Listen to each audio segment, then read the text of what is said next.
If I ask you to guess the average point students from 11th grade achieved on listening comprehension on the 2017 SIMSE, what would your guess be?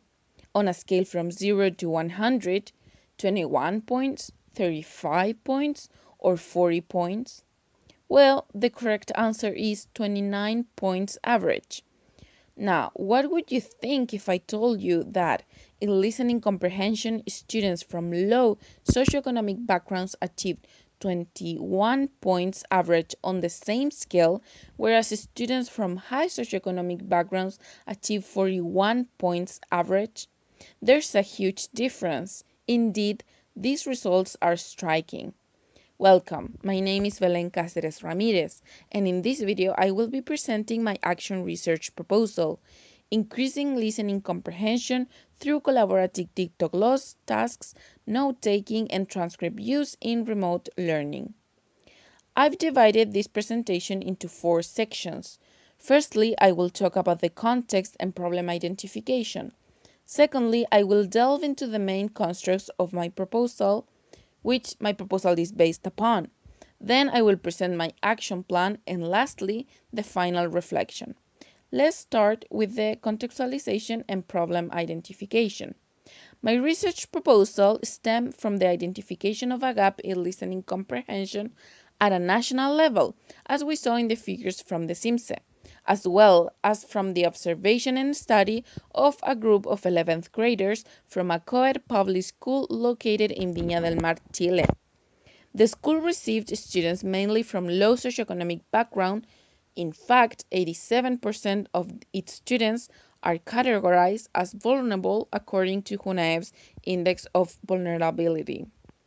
Now, the target group was composed of 24 students, 13 males and 11 females, whose level of proficiency is from A2 to B1, and between 9 to 12 students participate in the online synchronous sessions.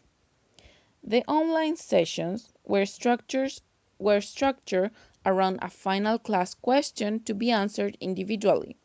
For the problem identification, I focused on the number of answers to this question when the lesson had been focused on listening comprehension. Interestingly, there was a low number of responses, even when students had answered the post-listening questions during collaborative instances, a modality that they enjoy and are used to. Here in the chart, you can see a sample of the number of students present in the synchronous lessons, and these are the number of answers to the class question.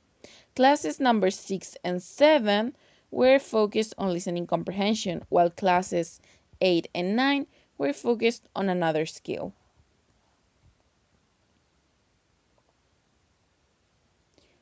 Taking into consideration this information, the problem seems to be that students' level of achievement is low when doing listening comprehension activities, which is why the purpose of this intervention is twofold. First, developing note-taking skills while listening, and second, that students learn to use the transcript as a help option in order to achieve task completion. This will be accomplished with the support of students' peers and will be framed in the construct of collaborative listening through the completion of a dictogloss task. Therefore, the research question that guides this proposal is: to what extent can collaborative dictogloss tasks, transcript use, and note-taking increase the listening comprehension of students?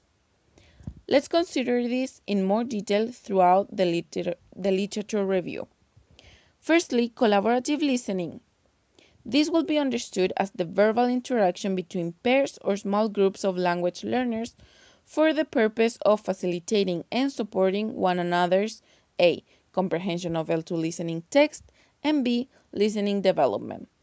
Furthermore, as stated by Cohen and Lotan, learning significantly improves when students are actively engaged in activities that require small groups or peer interaction.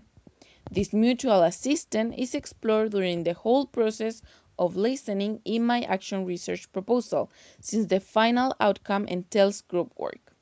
The following construct is dictogloss task, which is an integrated skill, task-based activity whose main objective is to collaboratively reconstruct an oral text using students' own linguistic and grammatical resources.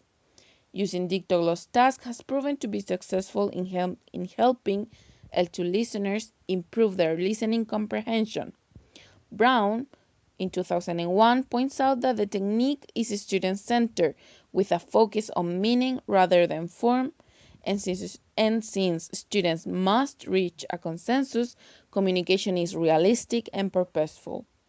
In this proposal, the dictogloss task is the main activity.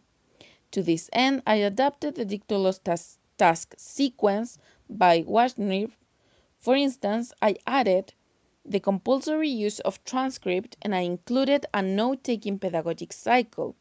Additionally, the listening input will be authentic since it helps produce better language and makes learners more confident to deal with real-life situations, among others.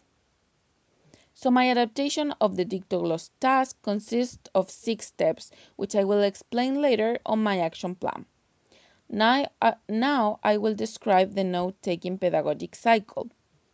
The task of taking notes involves the students should almost be simultaneously listening, understanding, deciding how and what to record, and finally writing while continuing to listen out for the next piece of important information.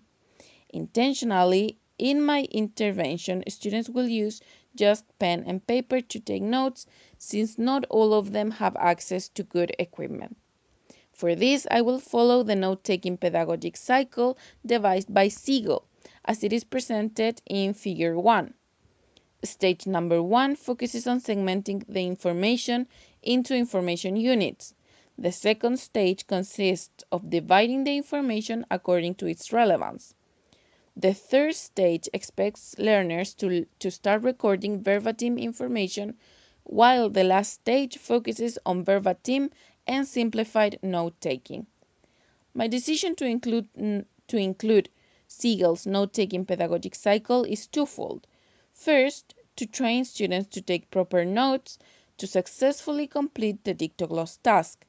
Second, to increase students' listening comprehension by teaching them how to listen for general and specific information. Now let's move on to the last construct, the transcript. Transcripts refer to the written representation of oral texts. They have proven to be helpful in language learning, task completion, and text comprehension. In this sense, students will use transcripts to compensate for comprehension breakdowns hindered by language problems, technical issues, or even lack of confidence. Well, that's all I have to say about the literature review. Now we should move on to the action plan itself. This intervention will be implemented within 10 lessons of 90 minutes, comprising of 8 sessions following the 4th thematic unit of the national curriculum, volunteer work and entrepreneurs from 11th grade. In order to ensure that the process is scaffolded, each lesson has conceptual, procedural, and attitudinal objectives which range from low cognitively demanding tasks to high cognitively demanding ones.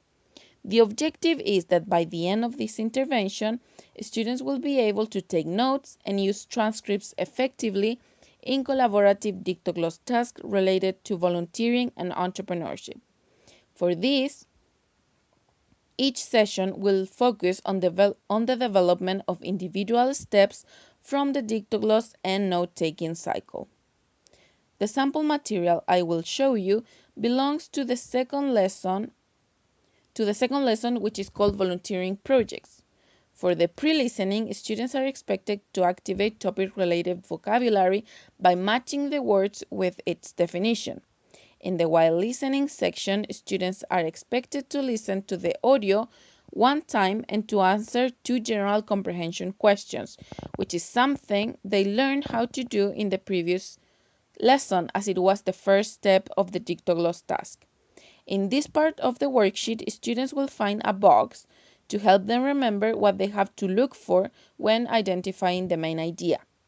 Before moving on to the main part of the while listening sections, students will confirm their ideas with a classmate. In the second part of the while listening task, students are expected to carry out the first step of the note-taking pedagogic cycle, which is segmenting information into information units while listening, and the second part of the dictogloss task, which is listening for details. Students will be explained what an information unit is and will be given example as is shown here. To further support this new stage, the transcript will be divided into 3, and the 2 main parts will have support, while the last one is expected to be carried out on their own. After completing this section, students must compare their answers and discuss 2 questions. Lastly, they are expected to check for understanding by doing a matching exercise. Afterwards, they must go to Google Classroom and answer the class question. Regarding the assessment plan, I'd like to show what I would like to do. To discuss the effectiveness of the intervention and its trustworthiness, whereby answering the research question, to what extent can collaborative dictogloss task and transcript use increase the listening comprehension of students? Hence, 3 main instruments will be used. Firstly, I will keep track of the number of answers to the class question on Google Classroom. The number of answers will be collected in sessions 1, 4, and 8 to compare students' progress. Secondly, I will observe students' process in the pedagogic note-taking cycle from session 2 to session 5. More specifically, I will focus on students' ability to record information that is pertinent to answer the class question. Finally, I will use the first and final drafts of the dictogloss task to assess the effectiveness of the pedagogic note-taking cycle, the transcript use, and the collaborative component of the intervention, since the dictogloss task involves the deployment of strategies and abilities developed in the previous lessons. Here it is a sample of the rubric that I would be using to assess the dictogloss task.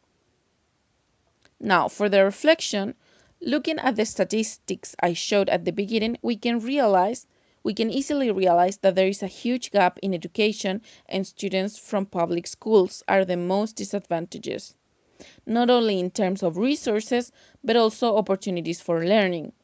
Considering this landscape, the relevance of my proposal lies on the fact that it is 100% adaptable and replicable. There is nothing too specific that cannot be done in similar contexts, since public education is almost the same across the country. In this way, not only did I intend to bridge this gap in listening comprehension, but I also aim at contributing to public education in general. Thank you so much for listening. If I ask you to guess the average point students from 11th grade achieve,